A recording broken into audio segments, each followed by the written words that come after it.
Hello students, welcome to West Bengal English medium guide. আজকে আমরা আলোচনা করব ক্লাস 6-এর সঞ্চয়িতা বইয়ের অপুর কল্পনার থেকে ইনসাইট কিছু কোয়েশ্চেন অ্যান্সার্স। আমি আগে এই চ্যাপ্টার থেকে আমি এক্সারসাইজ কোয়েশ্চেন অ্যান্সারগুলো তোমাদেরকে দিয়ে দিয়েছিলাম। যদি তোমরা ভিডিওটা মিস করে গিয়ে থাকো তাহলে ডিসক্রিপশন বক্সে অথবা প্লেলিস্টে তোমরা ভিডিওটা পেয়ে যাবে, সেখান থেকে তোমরা দেখে নিও। তাহলে চলো স্টার্ট করি। অপুর কল্পনা গল্পটি লিখেছেন বিভূতিভূষণ বন্দ্যোপাধ্যায়। তো এই গল্পে ইনসাইট কিছু প্রশ্নোত্তর। নাম্বার 1, অপুদের বাড়ি থেকে কিছুটা দূরে কোন গাছ ছিল? অপুদের বাড়ি থেকে কিছুটা দূরে একটা খুব বড় অশ্বত্থ গাছ ছিল। 2, অপুর কিসের দিকে তাকিয়ে অনেক দূর দেশের কথা মনে পড়তো? অপুর বাড়ির থেকে কিছুটা দূরে একটা খুব বড় অশ্বত্থ গাছ ছিল। তাদের বাড়ির জানলা দিয়ে তার মাথাটা দেখা যায়, সেই দিকে তাকিয়েই অপুর অনেক দূর দেশের কথা মনে পড়ত। 3, অনেক দূরের কথা অপুর শিশু মনে এমন বিস্ময় মাখানো আনন্দের ভাবে সৃষ্টি করত। এটা হলো শূন্যস্থান পূরণ। 4, কোন কোন কথায় অপুর মন কোথায় উড়ে চলে যেত? নীল রঙের আকাশটা অনেক দূরে, ঘড়িটা, কুঠির মাঠটা অনেক দূরে, এই সব কথায় অপুর মন কোথায় উড়ে যেত। 5, দুপুরবেলা অপুর মা কি পড়তো? দুপুরবেলা খাওয়ার পর অপুর মা কখনো কখনো জানলার ধারে আঁচল পেতে শুয়ে ছেঁড়া কাশিদাসীর মহাভারত সুর করে পড়ত।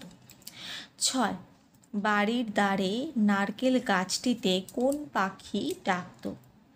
শঙ্খচিল। 7, অপুর মা যখন কাশিদাসীর মহাভারত পড়ত তখন অপু কি করত?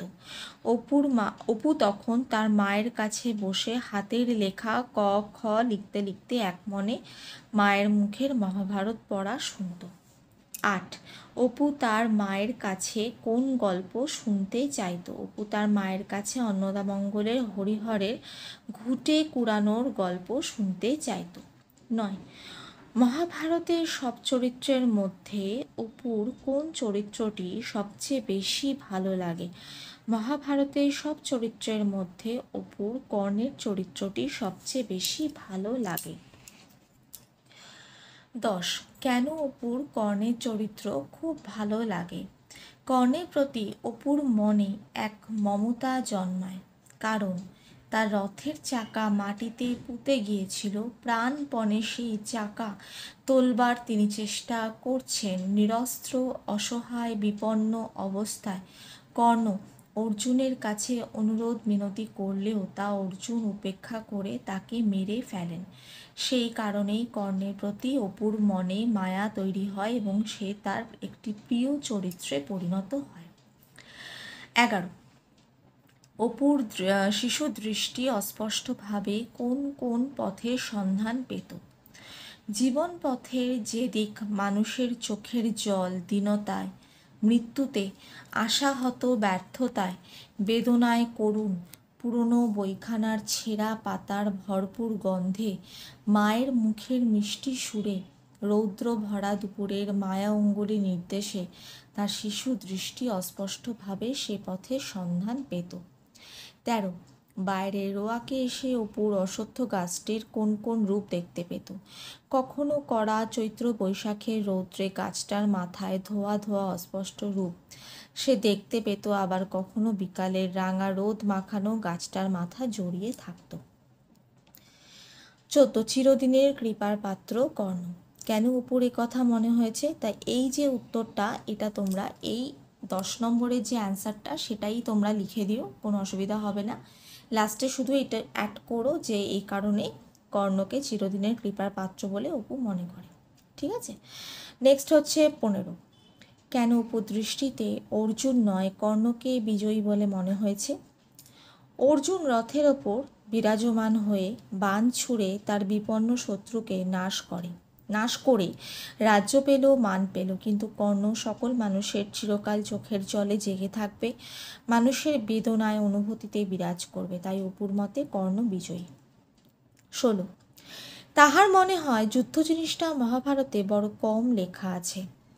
তার অভাব পূরণ করতে অপু কী উপায় বের করেছিল?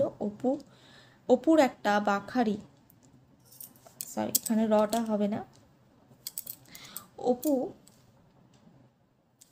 একটা বাখারি কিংবা হালকা কোনো গাছের ডালকে অস্ত্ররূপে হাতে নিয়ে তা বাড়ির পেছনে অবস্থিত বাঁশবাগানের পথে বা বাইরের উঠোনে ঘুরে বেড়ায় এবং মনে মনেই যুদ্ধের মধ্যে থাকা চরিত্রগুলি কল্পনা করতে থাকে।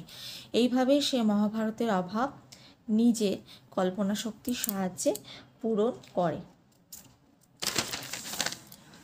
17, সে তো অন্নদামঙ্গলে আছে। অন্নদামঙ্গলে কি আছে? অন্নদামঙ্গলে হরিহরের কাহিনী আছে যা অপু তার মায়ের কাছে শুনতে চেয়েছিল। তো এই হলো অপুর কল্পনা গল্পের ইনসাইড কিছু কোয়েশ্চেন অ্যান্সার। তো আজকে এইটুকুই। সবাই সুস্থ থেকো, ভালো থেকো, মন দিয়ে পড়াশোনা করো। Bye and take care.